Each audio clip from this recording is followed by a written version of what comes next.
You're listening to Autumn on the Air, the weekly podcast that brings you conversations about the impact of research commercialization and the people who make it happen. Join us for interviews with patent and licensing professionals, innovators, entrepreneurs, and tech transfer leaders on the issues and trends that matter most.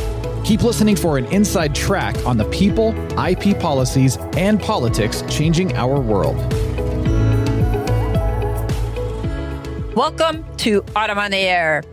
Today we're talking about the process of turning cutting-edge academic research into life-changing therapies, a process often described as moving from bench to market. Joining us today is Elizabeth Douville, President, CEO of Iricor, a cancerology and immunology research valorization center based at the University of Montreal. Elizabeth is a visionary leader with a remarkable ability to bridge academic, industry, and government ecosystems. With a passion for scientific research and a strong expertise in government, she has a proven track record of transforming university innovations into thriving biotech companies, cementing her reputation as a driving force in the life science sector. Together, we'll explore how Iricor is tackling the challenges of drug development, de-risking innovation, and accelerating commercialization. Welcome, Elizabeth. Really glad to have you on the podcast today. Hi, Lisa. Thanks for having me. Well, we have a really fascinating topic to talk about today, and I thought I'd start things off by framing the challenge. Why is the gap between academic innovation and commercialization often referred to as the valley of death, especially when we're talking about drug discovery? Yeah, well, the valley of death, it's not a nice way to refer to it, is it? No. But the reality is, no, it isn't. But the reality is that this is the place where several projects come to die. That's the reality. And they come to die there. They don't come to die there, but they land up there and they wind up dying there. And one of the main reasons being lack of funding. That's a big reality, but also they wind up there and they die there in this sort of proverbial valley of death because, technological validation is not there, market potential is not there, or you recognize that maybe the market or the regulatory context is just not playing into favor for these projects. So even though they may at the outset have been prime candidates, they just literally die on the vine, which in this case is a valley of death. So very high attrition, and that's why we wind up calling it the valley of death. Yeah, and you have a lot of experience in this area. So I'm curious from your perspective, what are the most critical components for a successful drug discovery commercialization strategy that you think tech transfer offices can adopt? Yeah, well, here, as far as I'm concerned, it may sound simplistic, but to some extent, it's education and it's doing the homework. So doing the homework with the researcher, not excluding the researcher. And this is important. So doing that homework and understanding what is the real potential for this technology, because not all science translates into a potential drug discovery or, medical discovery, whatever it may be. So, what's the differentiation of that project given, of course, it'll be early stage. Is it a best-in-class type of thing? Is it a first-in-class type of thing? What's the competitive landscape? Is there any intellectual property? Are you infringing on anybody? What are the costs of development? There's a very naive notion here in terms of what it costs, but when you lay it out, just to, again, educate and understand this is a journey we're going to set ourselves on, which is a lot more complex than usually meets the eye, I think is super important. So you've got the costs, obviously, to take into account, which includes, of course, preclinical, clinical development, and so on and so forth. And of course, reimbursement. Who's going to use this drug? Who are you going to prescribe it to? Who actually wants it? Does the patient want it? Does the clinician that's going to be treating the patient actually want it? These, again, may seem trivial, but if you're working in a lab and you're doing fundamental research and you may have landed on something that's super relevant to translate into a real drug opportunity, these are the things that, tech transfer, venture investors, organizations such as Iricor Industry will be computing in their calculus to figure out if this is tractable or not. I think also, when you lay that out there, you realize it takes a village. You just can't do this by yourself, and you won't develop a drug in your lab and eventually commercialize this. So there's going to be a handoff. It's going to be a collaboration, and the researchers need to understand this. So I really, in my mind, value the sort of upfront process, which is to sit down, explain the trajectory, and then align yourself on what those objectives are. So that, whether it's the tech transfer office, the university, or the researcher, okay, what's the end goal? Is it to develop a better therapeutic solution for a patient, or is it to make money? And, you just need to lay it out there. Once you align on the goal, then, might make it faster or easier. Now, I want to talk about Iricor a little bit, because one of the things you do there is you emphasize de-risking early stage projects, which I think, as you just discussed, is really, really important. So share with us what specific tactics or frameworks have proven most effective, and how could TTOs replicate or maybe even adapt those approaches for their own portfolios? Right. So you're right. It stems from what I just mentioned, right? It's doing the homework and sitting down with the researcher and, going through that education process. And I'll add the humility on both sides of that equation, because you know what you know, but you don't always know what you don't know. And it's true for the tech transfer office manager, and it's true for the researcher. So sitting there with the humility of understanding that we may know different things, but the different things we know are, make a whole here. So that process is super important. And then the second part of that is, once you've sort of outlined that process, and it's a long and protracted one, there's certainly a piece of it for which you have a certain amount of control. So everything that's very early preclinical development, things that can be funded within the researcher's lab and will contribute to removing risk along the path, the development path here, I mean. And so there it's about working collaboratively with the researcher and saying, okay, well, this is a really interesting discovery. We can't do anything patent-wise safe for that right now. But if you were to do this, that, the other thing, then this is something that would lead to a declaration of invention, eventually a patent. Or if you did this, that, the other thing, and, had proof of concept in an animal model, for instance, or an animal model that's vetted by industry, maybe you can get funding through the granting agencies from it, maybe not. We can help you on this journey. But every step of the way, recognizing that what you're doing is eliminating or mitigating a piece of risk in the equation to make that technology more tractable, either to spin off a company or to license with a partner, a pharma partner. So that's sort of the process framework that we use internally, and that we've used that internally repeatedly with different researchers. Sounds like it's worked really, really well for Iricor, and you've been very successful at it, obviously. Now, Elizabeth, I want to ask you about collaboration, because you know that that's essential for scaling innovation, especially when it comes to new drugs as well as other things. What strategies does Iricor use to create strong partnerships, and what advice would you give to TTOs looking to better engage with industry and government stakeholders? Yeah, so I think Iricor, I want to say, was a bit in a privileged position, in as much as we're a not-for-profit organization, which was created by our research institute, IRIC, which is at the University of Montreal, as a structure and an entity that could go and get funding from governments to be able to not only fund translational research, but accompany the researchers in this sort of translational discovery, valley of death journey, if you will, and get out on the other side not dead. And so as a not-for-profit, that legal entity was key in giving us the eligibility to apply for these programs at the federal level, mainly, and a little bit at the provincial level.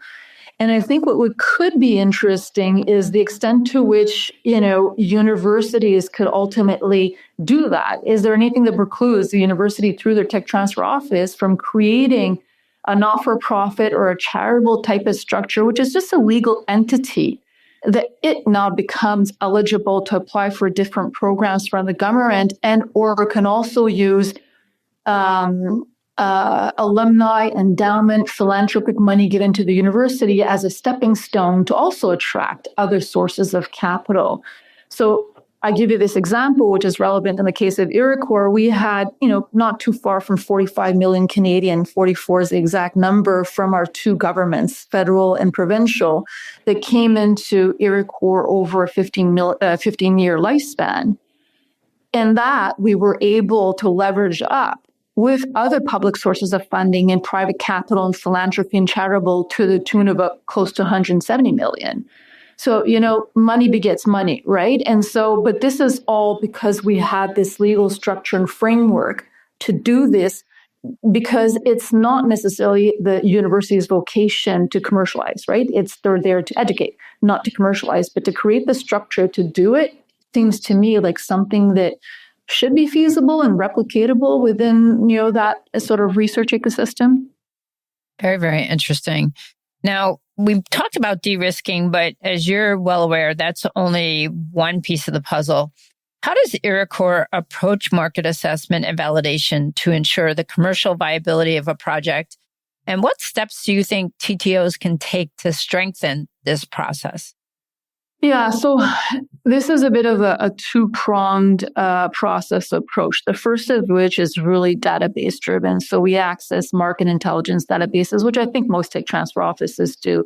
And that's really just to get an early understanding of what's the potential of this one technology you might be looking at. And again, to bring that back to the researcher for he or she to understand that, he or she or they, to understand that,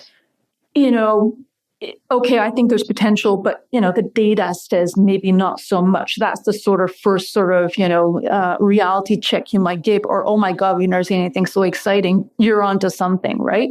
So part of it is that's just digging, using the databases and just obviously searching over the internet. The other part of it, which I think is, and again, the first part of it, probably accessible to most tech transfer offices in as much as they may have the means for that, because again, it's all dependent on how much resources, whether they're human or financial, these TTO offices can actually access.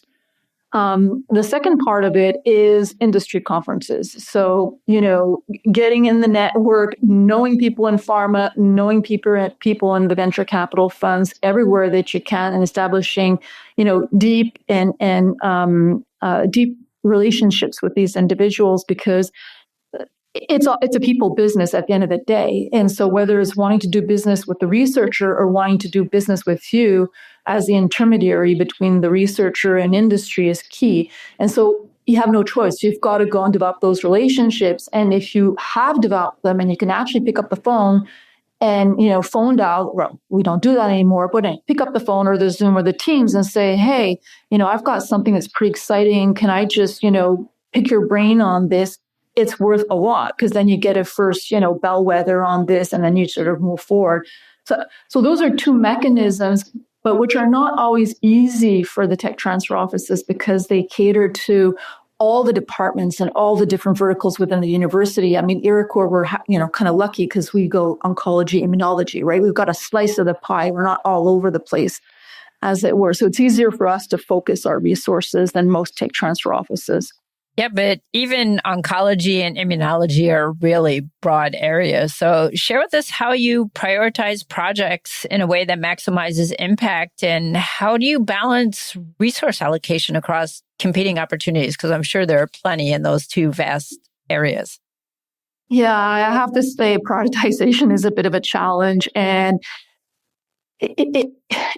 we have different functions within Iricor. So we've got, science operations, which is all about, putting in translational research science, if you want, discipline into a project, not fundamental, but what we need to do really when we're going to fund it so that it's tractable to industry or venture. So we've got that function. We've got obviously intellectual property, and we've got business development. So each of these functions will prioritize projects according to that priority. So, right, research is going to go, oh my God, this is super exciting. And BD will say, yeah, but, maybe no interest or very little interest. And of course, IP is kind of, the sandwich in the middle, monkey in the middle of that nice dynamic going on.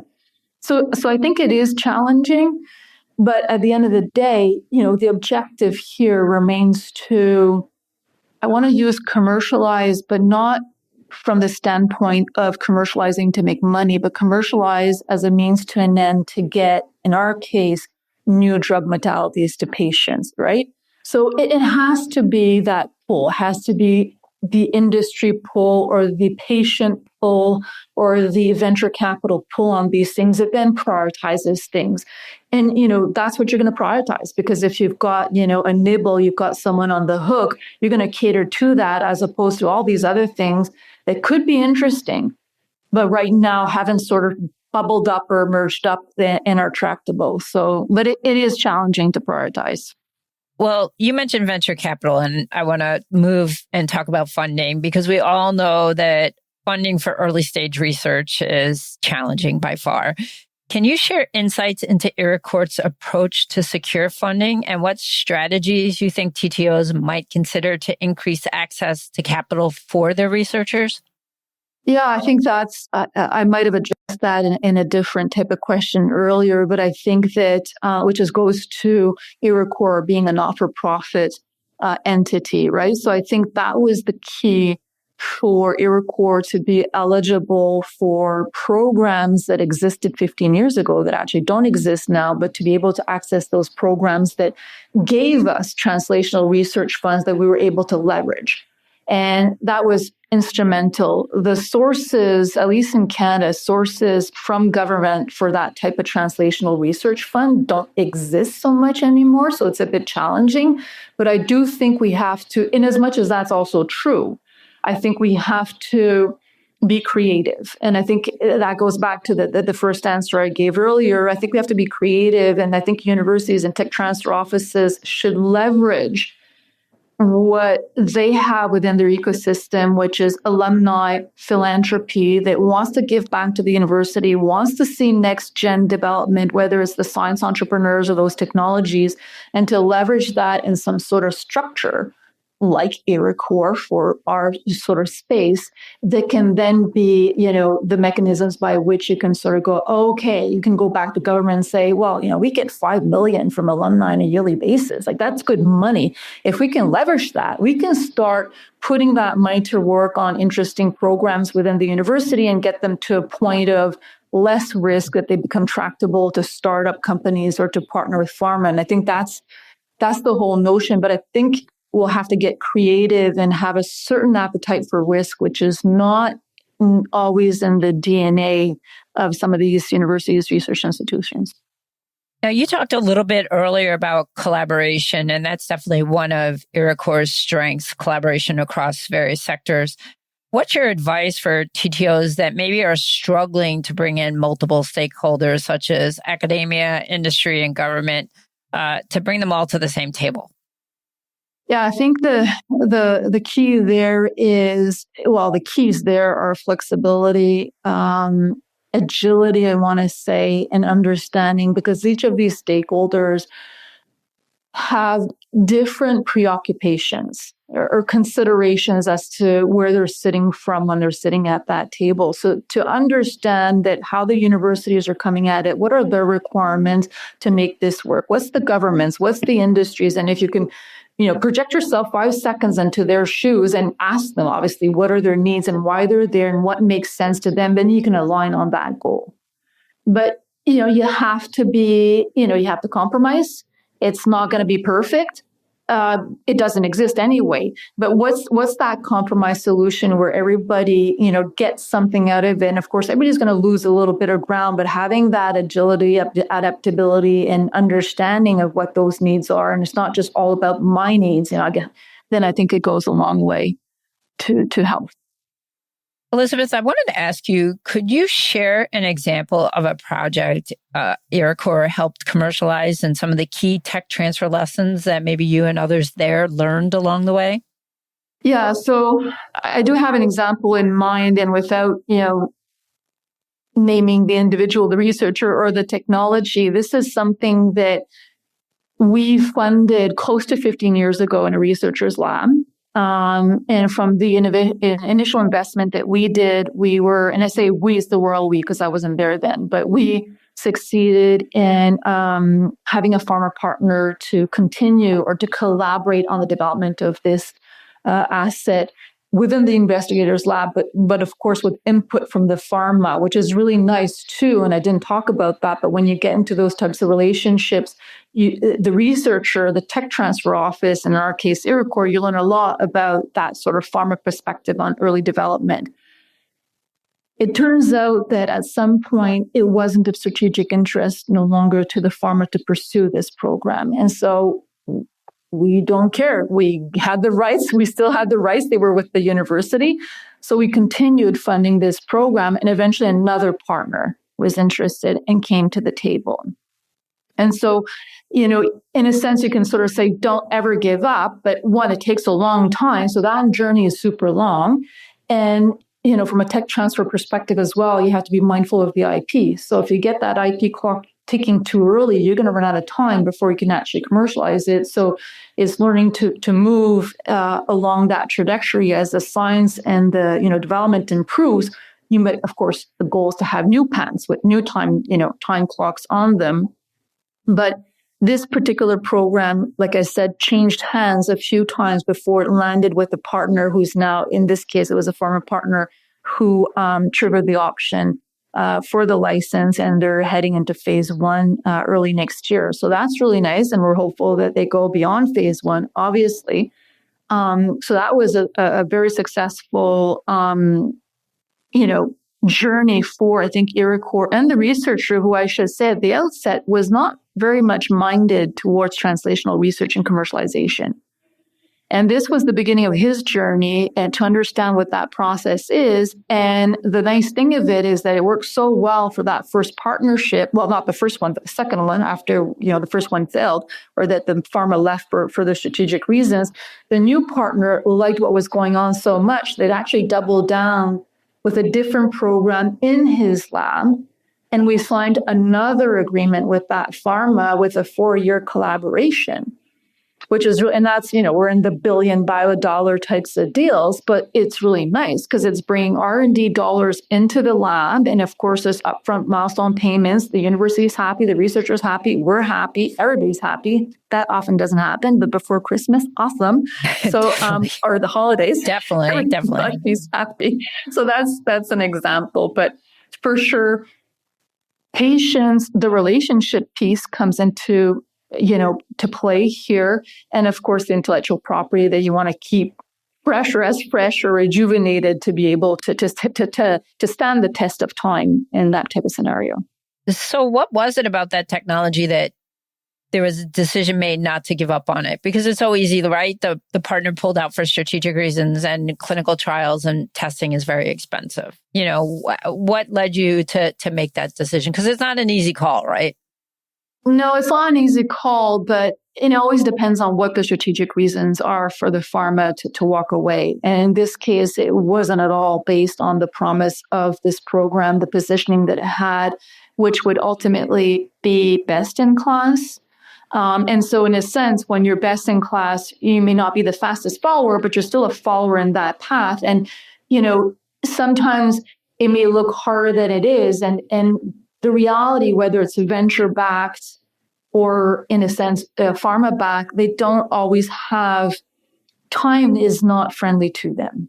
And this is another notion that's very difficult for researchers who seem to have a little bit more time on their hands, to like it's forever. That's the timeline, vis-a-vis industry who is not kind to time. And so sometimes that's just the reality. And you go, well, this is still promising. Yeah, they had their strategic considerations. This does not diminish the value of this program for us to continue with it. It's happened, though, that, pharma walks away and it's for different reasons. You go, okay, well, we're not going to pick this up because, the asset class, the target or something is just not tractable anymore. So, Elizabeth, are there some best practices that you follow to help ensure researchers and industry partners can collaborate without IP conflicts? Yeah, well, I think the trick there, at least for us, has been to make sure that, in our case, Iricor and our key folks that I mentioned earlier, whether it's intellectual property, business development, or the science operations, are sitting at the table at the joint steering committees with the pharma partner and the researcher when this all comes together, because that enables to sort of be preemptive and proactive about intellectual property coming up the pipe, but also because we have a relationship with the researcher, understand what's going on in that lab, it could come into conflict with what's going on with the pharma. And also making sure that there's an appreciation from the researcher's perspective that in some cases, the pharma may want to publish some of this work, notwithstanding that there's intellectual property, but they'll publish when they think it's the right time to publish, which is not necessarily when the researcher wants to do it, but to sort of hold off and be patient at that level. So again, that there's no conflict that wind up publishing something that the pharma actually needed. That's a non-starter. So we are kind of embedded in that relationship, and the Joint Steering Committee is the mechanism to make sure that we can, monitor that as it goes along. Now, I think we're all aware that the people side of innovation matters. It's absolutely critical. How does Iricor empower its academic researchers to think like entrepreneurs? And what do you think tech transfer offices can do to foster that mindset in their own institutions?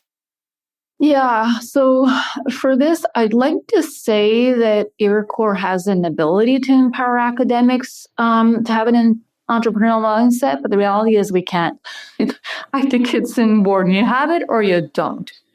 That said, I actually think universities and granting agencies have a very big role to play in fostering that entrepreneurial mindset. But data universities will consider patents, startup creation, and or partnering with industry as part of the track record to build a researcher's career towards tenureship. That'll go a long way to foster that entrepreneurship. The granting agencies will take not just the publication track record and the impact factor as a metric as to why they should get the next grant, but appreciate exactly what I just said before, that researcher may not have published for 4 years because it was in a partnership with pharma and they needed to make sure they had not just the intellectual property secured, but some clinical data to support a mechanism of action and something differentiated, which leads to a super high impact publication. When the granting agencies recognize that, then we're going to make a change. In Canada, we haven't made that change. That's a bit my beef, because I think until we do that, TTOs and organizations like Iricor are, hard strapped to be able to do anything on that front, other than ourselves having that mindset. So lastly, Elizabeth, I wanted to ask you, what's one piece of advice you'd share about building a culture of innovation and collaboration within a TTO office? Well, I think it just relates to what I just said. It's to talk the walk, right? So lead by example. So I think, if we want our researchers to be entrepreneurial, then I think the tech transfer offices and the universities have to have that entrepreneurial mindset as well. And I think oftentimes there's a stance that's taken to have the best perfect deal for the researcher and the university, which is maybe a one-sided win as opposed to the deal that gets it done, recognizing that whoever's at the other side of that deal is going to put down a lot of money and will have to be very patient over time as well. And so I think if the tech transfer offices are themselves not entrepreneurial enough or can't coach their researchers in that direction, again, we can't change who they are if they are not entrepreneurial, but to coach them and advise them on that journey, then I think we're not, giving ourselves or lending ourselves a service there. I think the other part of it is also to be very much in a solution-oriented mindset, because there's always going to be sticking points in a collaboration, in a partnership, but you always have to be driving towards that solution. So I think those are the types of things that I would, give as advice, lead by example. And if we're not entrepreneurial ourselves and try to get rid of this perfection mindset, because I think researchers tend to be perfect. They want everything perfect. Then I think we're just running to our loss, I guess, to some extent. Well, Elizabeth, thank you. This has been such an insightful conversation. I really appreciate you sharing your expertise and giving us a behind-the-scenes look at how Iricor is accelerating drug discovery and making a real-world impact. Thank you, Lisa. I hope it was useful. Thanks for listening to Autumn on the Air with Lisa Mueller. Get social with us and share your thoughts. You can tweet us at AUTM or visit us online at autm.net. We'll be back next week on the air. Be sure to join us.